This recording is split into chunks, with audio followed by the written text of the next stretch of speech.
విచ్చేసిన print and electrical మరియు media మిత్రులకు పెట్టడానికి ముఖ్య కారణం, నిన్న కొందరు కాంగ్రెస్ నాయకులు ప్రెస్ మీట్ పెట్టి మా మాజీ నాయకులు మాజీ మంత్రివారు శ్రీనివాస్ గౌడ్ మీద కొన్ని అసత్య ప్రచారాలు చేశారు. అసలు ఒకటే చెప్తున్నాం, అదైతే మాట్లాడారో అదే కాజాపాషా అసలు మా నాయకుని మీద మాట్లాడే అర్హత నీకు లేదు. మా నాయకుని కాలి గోటి కూడా నువ్వు సరిపోవు. అసలు నువ్వు ఏం చేస్తున్నావు మాకు తెలియదా? నువ్వు ఏ గోడల్లో, ఏ చుట్లో, ఏ పుట్టలో ఏం బిజినెస్ ఏం చేస్తున్నావు అని మాకు తెలియదా? ప్రజలకు తెలియదా? అసలు నువ్వేమనుకుంటున్నావు? ఒకటే చెప్తున్నావు కాజాపాషా.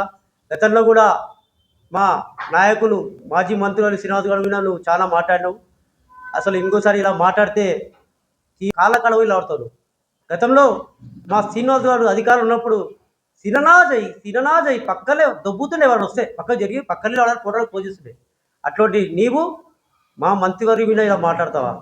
అసలు నీకు ఏం అర్హత ఉంది? అసలు నీకు మా మంత్రివారు నీకు ఎన్ని పనులు చేసి తెలుసా? ఎన్ని డబుల్ బెడ్రూమ్ తీసుకున్నావు, ఎన్ని పనులు చేసుకున్నావు, ఎన్ని లోన్లు తీసుకున్నావు అన్నీ మాకు తెలియదా?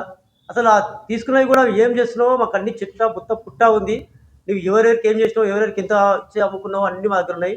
టైం సందర్భం ఉంది, దాన్ని కూడా తీసి నీకు ప్రజల్లో నీకు ఎట్లా వ్యతిరేకత ఉందో మీ వార్డులో ఇలా చెప్తాం. మళ్ళీ అంటున్నావు అసలు శ్రీనివాస్ గౌడ్ వెంబడి 10 మంది లేరు, 10 మంది 100 ఓట్లు ఇచ్చలేని నాయకులు అంటున్నావు. బిడ్డా, ఎలక్షన్స్ రాని మా సత్తా మేము చూపిస్తాం. 100 ఓట్లు ఇస్తామా, 1000 ఓట్లు ఇప్పిస్తామా, 1,00,000 ఓట్లు ఇప్పిస్తామా, గెలుచుకునే సత్తా మా దగ్గర ఉంది. అసలు మీ ఎలక్షన్ స్థానిక సంస్థలు ఎలక్షన్స్ వస్తున్నాయి కదా బిడ్డా నీకు. అప్పుడు చూడు నీకేం పడుతుంది, మాకేం పడుతుంది, మా సత్తా ఏందో మీ సత్తా ఏందో. మాట్లాడేటప్పుడు ఒళ్ళు జాగ్రత్త దగ్గర పెట్టుకొని మాట్లాడలేదు సమాజం మాట్లాడేటప్పుడు. అదేవిధంగా మేము ఇంకోటి గౌరవ ఎమ్మెల్యే గారికి ఒకటే మేము కోరుతున్నాం, ప్రతిపక్ష హోదాగా మేము ఏ సమస్య వచ్చినా మా నాయకుడు వెళ్ళి ఖచ్చితంగా సమస్యను ఎదుర్కొంటాడు, మాట్లాడతాడు. అంతేగాని మీరేదో చిల్లర రాజకీయ నాయకులతో ప్రెస్ మీట్ పెట్టించి అది పెట్టించి ఇది పెట్టించి నాయకులతో మాట్లాడే కాదు. మేమేమంటున్నాం, ఎరువుల కొరత ఉంది, పబ్లిక్ మొత్తం రాత్రి పగులు ఉల్లాడుతున్నారు, వాళ్ళకి సమస్య ఉంది అని పోయి పబ్లిక్ ఫోన్ చేసి పోయినాం మా మంత్రి గారు. ఆ సమస్య తెలుసుకోవాలి, మీరు తిరగాలి, అక్కడ ఏడుంది, ఏరియా ఉందా లేదా, ఏరియా ఎప్పుడు అవుతుంది పబ్లిక్ చెప్పాలి. మీరు అవగాహన పబ్లిక్తో అవగాహన పెంచుకోవాలి. ఏ సమస్య వచ్చినా మీరు ఆ సమస్యను పరిష్కరించే బాధ్యత పూర్తి అవుతే ఎమ్మెల్యే గారి మీద. ఎందుకంటే ప్రజలు వీళ్ళని నమ్మి మీకు ఓట్లేసారు, వీళ్ళని గెలిపించారు. కాబట్టి ప్రజలకు ఏ సమస్య వచ్చినా ఎమ్మెల్యే గారు పూర్తి బాధ్యత వహించాలి. మా మాజీ మంత్రి గారు ఏ సమస్య వచ్చినా ఎప్పుడు వచ్చినా సరే ఆ సమస్య ప్రజలకి ఏమైనా ఇబ్బంది ఉంటే ఇమ్మీడియట్గా వచ్చి ఆ సమస్య మీద మాట్లాడతాడు. హక్కు మాకు ఉంది, ప్రతిపక్షంగా ఖచ్చితంగా మేము మాట్లాడతాం. అదేవిధంగా గతంలో మా మాజీ మంత్రి గారు ఏమైనా సమస్య అయితే ఎక్కడ ఉన్నా సరే వితిన్ 2-3 గంటల్లో వస్తున్నాయి. విదేశాల్లో ఉన్నా కూడా వరదలు వస్తే గతంలో రామ్నగర్ కాడ, ట్యాంక్ బండ్ కాడ విదేశాల నుంచి అంతా ఫోన్లతో మాట్లాడించి అధికారులు ఐక్యం చేసి రాత్రి బహులు ఎక్కడ ఏ సమస్య వచ్చినా వాళ్ళని స్వచ్ఛంద సంస్థలకు ఎక్కడైనా తిరిగి వాళ్ళకి ఎన్నో సమస్యలను పరిచయం. కానీ మీరు అలా ఏం చేస్తలేరు. మేము ఎక్కడే చెప్తున్నాం, ప్రజల తరపున చెప్తున్నాం, మీరు ఏ సమస్య వచ్చినా ప్రజలకు తీర్చే బాధ్యత మీదే. ఖచ్చితంగా మీకు ప్రజలు ఓట్లేసిరు, మీరు గెలిపించారు. కాబట్టి మీరు ఏ సమస్య ఉన్నా ప్రజలకు మీరు మేలు జరపాలి, మీరు తిరగాలి. మీరు కూడా ఎక్కడ సమస్య వచ్చినా తిరగాలి, ఏం చేయాలి, ఆ సమస్యను ఎట్లా పరిష్కరించాలి, అధికారులు ఎలా చేయాలని సూచించాలి. కానీ ఇవన్నీ చిల్లర రాజకీయాలు పనిచేసుకోవాలి. మేము ఒకటే చెప్తున్నాం. ఇంకా మా నాయకుడు బీజేపీలో పోతాడని ఎంతోమంది అంటున్నారు. మా నాయకుడు ఉద్యమ నాయకుడు.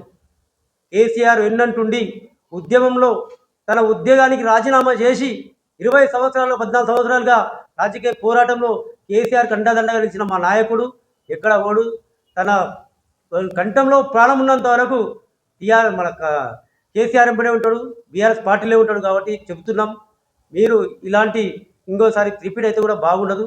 కొంతమంది ఎన్నో అవసరాలు కేసులు అంటారు, దౌర్జన్యాలు చేసి అంటారు. మీకు దమ్ము ధైర్యం ఉందా లేదా? మీ ప్రభుత్వం ఉందా లేదా? మీరే అధికారం ఉన్నదే అని అడుగుతున్నాం. 18 నెలలు అయ్యే అధికారం వచ్చి రాజ్యం మీదే ఉంది, అంతా మీదే ఉంది. ఇవి ఏం తెలియకుండా ఎవరు పెట్టినా శ్రీనివాస్ గౌడ్ మీ చిట్టా తీస్తాం. అరే ఏం చిట్టా తీస్తారు భయ్? ఏం చిట్లు వేసుకున్నారా? లాటరీలా తీసేది మీరు? తీయండి, దమ్ము ఉంటే. తప్పు చేస్తే తీయండి, ఒప్పుకుంటాం. అంతేగాని ప్రతి ఒక్కటి ఇలా మాట్లాడితే మీడియా పెడతా, పేపర్లోకి వస్తలేదా? ఇన్ఛార్జ్ మంత్రికి లేదు, కనీసం ఎమ్మెల్యే గారు మాట్లాడి ఎట్లా చేయాలి? ఏ సమస్య వచ్చినా ఫస్ట్ పోవాలి. ఏం జరుగుతుంది భయ్, ఎందుకు ఇట్లా జరుగుతుంది, అధికారులు పిలవాలి, మాట్లాడుకోవాలి.